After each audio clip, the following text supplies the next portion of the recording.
Páramo, esse livrinho curtinho aqui, é nada mais, nada menos do que um dos livros mais aclamados da literatura mexicana. Ele foi escrito na década de 1950 pelo Juan Rulfo, que publicou só 2 livros em vida, um livro de contos e Pedro Páramo. Mas apesar da curta extensão da sua obra, o Juan entrou para o hall dos maiores escritores da América Latina. Ele foi precursor do realismo fantástico, que eu citei brevemente no vídeo sobre Torturado, e influenciou autores como o Gabriel Garcia Marques e como o Julio Cortázar. Tem mais coisa escrita sobre a obra do Juan do que de fato o que ele escreveu. Então, enfim, vamos falar sobre esse livro tão comentado, tão importante, mas infelizmente tão pouco conhecido no Brasil.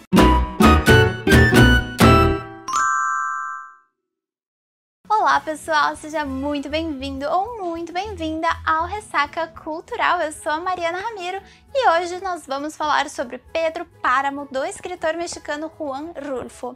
Eu prometo para vocês que eu me esforcei aqui para não trazer spoiler, porque essa obra é de verdade muito surpreendente e é legal a gente ir descobrindo ao longo da leitura o que está acontecendo. Então vamos lá. O livro tem um enredo supostamente simples. O Juan Preciado faz uma promessa para sua mãe quando ela está em seu leito de morte. Ela pede que ele vá conhecer o seu pai, Pedro Páramo, em uma cidadezinha chamada Comala. Então, após a morte da sua mãe, o Juan Preciado vai até essa cidadezinha em busca do seu pai. E chegando lá, ele se depara com um lugar estranho. A cidade é vazia, ela é como se fosse abandonada. Ele não encontra muitas pessoas e as poucas pessoas que ele encontra também são estranhas, fazem e falam coisas que deixam o Juan perdido. O livro é dividido em fragmentos e ele vai alternando a narrativa. Então, ele é confuso mesmo, não se preocupa se você não estiver entendendo o que está acontecendo no começo, se você se sentir confuso. Porque o livro começa na primeira pessoa, depois muda para a terceira pessoa,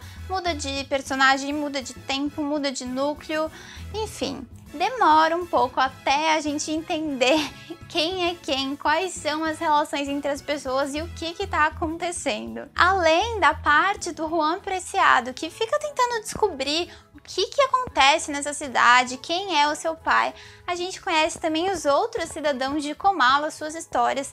A gente conhece o Pedro Páramo e é apresentada a uma cidadezinha no interior do México em plena Revolução Mexicana. A gente não costuma estudar muito nas escolas brasileiras sobre a Revolução Mexicana, apesar dela ter uma importância histórica grande, então eu vou falar um pouquinho sobre ela aqui. Essa revolução durou o período de uma década e aconteceu no início do século passado, e ela foi a primeira revolução social do século, um século que foi marcado por revoluções, como a Revolução Russa e a Revolução Cubana, por exemplo. O México, nesse período, estava sob o comando do presidente Porfirio Díaz, que se manteve no poder por um período de mais de 30 anos por causa de uma série de fraudes eleitorais. Esse período foi marcado por contradições, porque ao mesmo tempo em que houve um crescimento econômico no México, também houve o agravamento das desigualdades sociais, do analfabetismo, da desapropriação de terras indígenas e da concentração de terra na mão de grandes latifundiários. Os camponeses representavam cerca de 80% da população mexicana no período,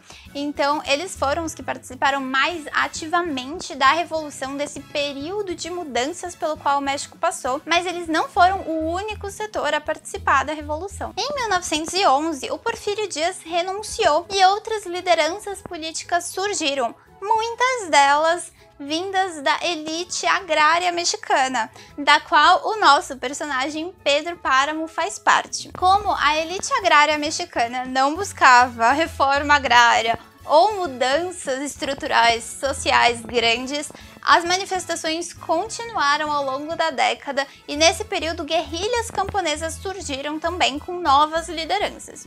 Em 1917 foi promulgada uma nova constituição no país, que é a Constituição vigente no México até hoje. O Juan Rulfo, o autor do livro, não o personagem, não se confundam, ele foi muito afetado por esse período conturbado da história do México. Ele nasceu em 1917 em uma cidadezinha, talvez muito parecida com a cidade de Comala do livro. Ele vinha de uma família de proprietários de terra que foram muito prejudicados durante o período da Revolução. Além disso, alguns anos depois, uma nova guerra começou no país por causa de algumas leis impostas nessa nova Constituição. E o pai e 2 tios do Juan foram mortos nessa guerra.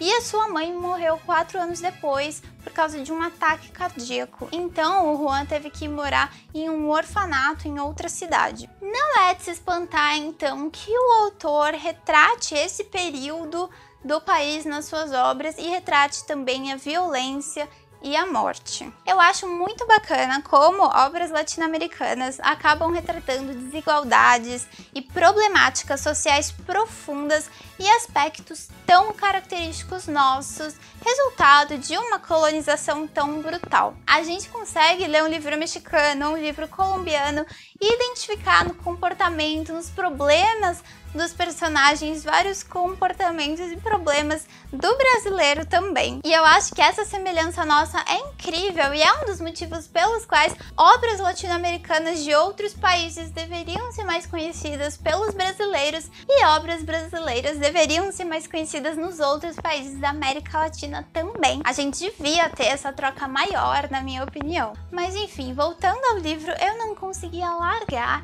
esse livrinho aqui. A história tem um clima um pouco assustador, mas mais do que dá medo, ela surpreende, ela envolve o leitor e instiga a gente também, porque a gente tem que ter uma posição mais ativa aqui, uma leitura mais atenta, a gente sai um pouco da zona de conforto ao ler esse livro. Eu não me lembro de nenhuma narrativa parecida com Pedro Páramo.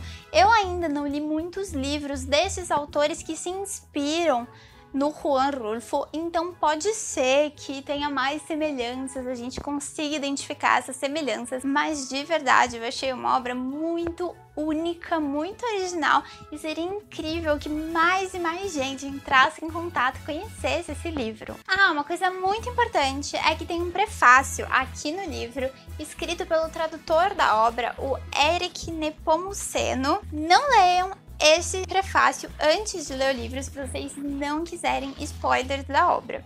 Ele pode estragar algumas surpresas que a gente tem ao ler o livro e de verdade eu sugiro que vão sem saber o que vai acontecer, porque a obra é realmente muito surpreendente e muito diferente do que a gente está acostumado a ver por aí. Eu recomendo demais essa leitura, vale muito a pena a gente conhecer. Se você já leu, me conta aqui nos comentários o que você achou.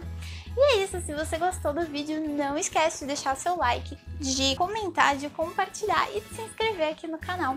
A gente se vê no próximo vídeo. Tchau, tchau!